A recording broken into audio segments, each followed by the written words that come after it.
నీకిచ్చిందే 3 ఏళ్ళు నీ సుట్టంతా పాగోళ్ళు ఎంత కష్టపడ్డవో గాని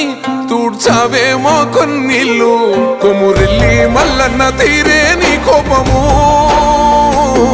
కొట్లాడినవేగా అసెంబ్లీలో మా కోసము మళ్ళీ నీ గెలుపు కోసం దుబ్బక మొత్తం ఒక్కటై వస్తున్నమే నువ్వు మాతో ఉంట సాలో అన్న రగన్నా